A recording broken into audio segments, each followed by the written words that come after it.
Hi, welcome back to Jessica TV. Thanks for tuning in. Honestly, I'm really super happy that you joined. I didn't think I'd have as many subscribers as I do have now. So those of you that are following me, I appreciate you and I'm praying for all of you and I wish you joy and luck and so many wins for this year. Thank you for those who are helping me stay accountable and continuing to make these videos. Just want to shout out to the friends in San Leandro. Thanks, guys, for following me and then letting me go to your PowerPoint party. That was like so much fun.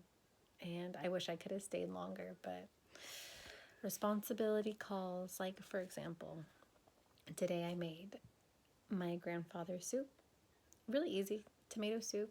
Um, 3 easy ingredients: tomatoes, onions, and butter. Use butter, don't use heavy cream or milk. Butter's creamy and delicious. And a grilled cheese. And he loved it. And it just reminded me of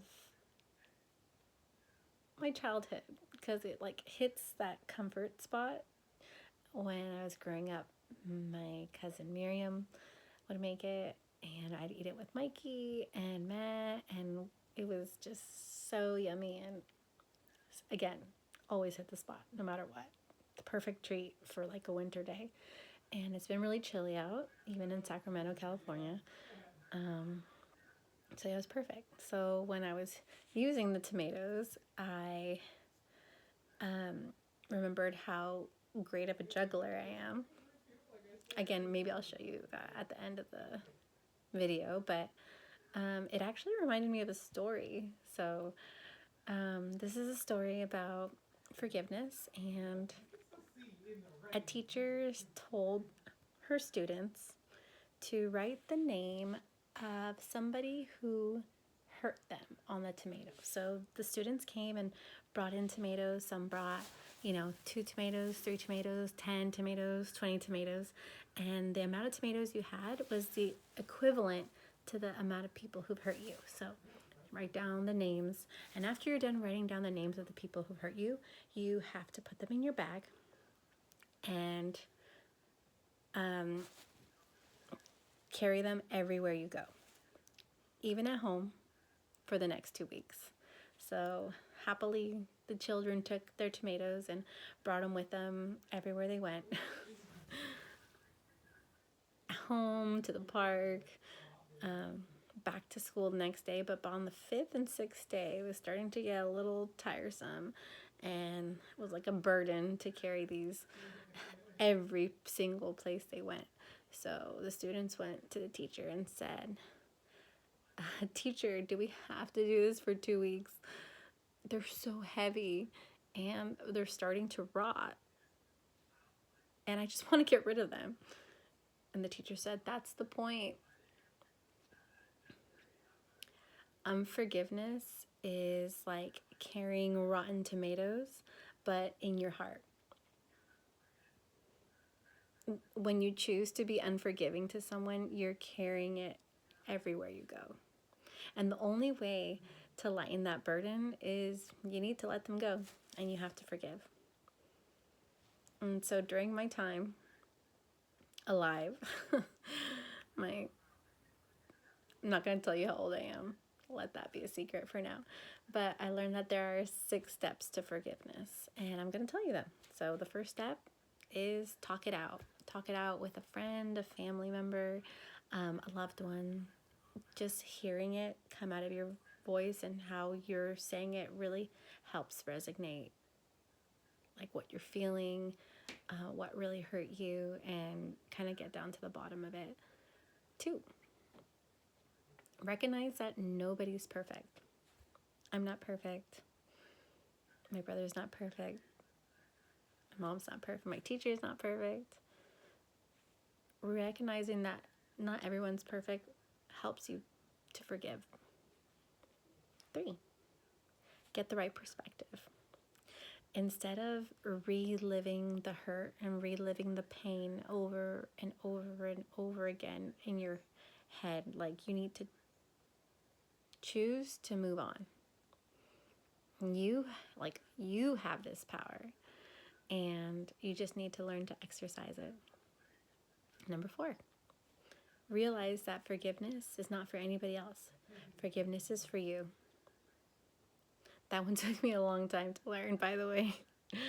Oh my goodness. 5, acceptance. Accept the individual as they are. Like, when I say the individual, I mean the offender, the person who caused you pain or caused you hurt. Accept them just as they are, and there's no changing any aspects of them. It's not going to happen. I think we're on 5. Move on. Forgive, but this time, like, forgive for good. And 6, it's a personal power. Forgiving, I guess that was number 6. Forgive for good. Just move on. Just now carry yourself in a different way without that burden. All right, I'm going to show you guys like a small demonstration. All right, so here, this is my journal. I'll show you the cover. This is how I decorated it. I love dinosaurs, and these are fairy doors that shout out to my friend Meadow, who gave out these fairy doors. I got them at my Fairy Fest. So thank you. No, I didn't get it from Meadow. I got it from Birdie. Birdie gave me these. She said her mom designed them and designed like a whole bunch of them, and I decided to decorate my journal with it. Anyways, journal. This is gonna represent my issue. So whatever issue it is that I'm having trouble forgiving, this is my issue. This hand is the offender, and this hand is me. So as long as you hold on to the resentment to a person, you will always be attached to it in a negative way. See? You're always attached, but not in a good way. Learn to forgive. So this is me. I'm going to learn to forgive, and I'm going to let go. It falls away, and now you can navigate more freely. You can navigate in a more free or in a different way. Okay, this one's easier said than done, but you have to forgive the unforgivable. Why is it that in like movies and in books, we respond so well to characters who combat hatred with love? But when that very thing is required of us, our default is like anger, bitterness, vengeance. If you don't practice forgiveness, which again, people don't mention that you need to practice forgiveness. You need to practice because it gets easier the more you do it. You'll be the one who pays the most dearly. So forgive. And to forgive is to set a prisoner free, only to discover that you were the prisoner the whole time.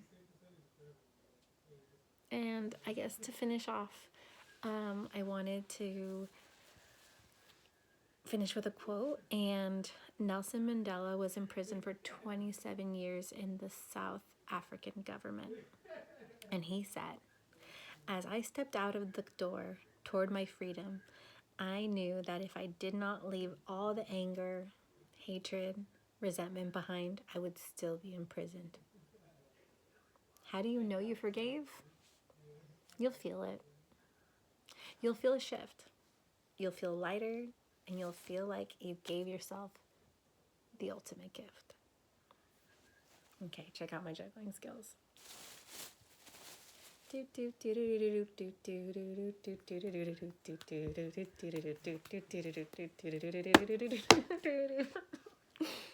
end.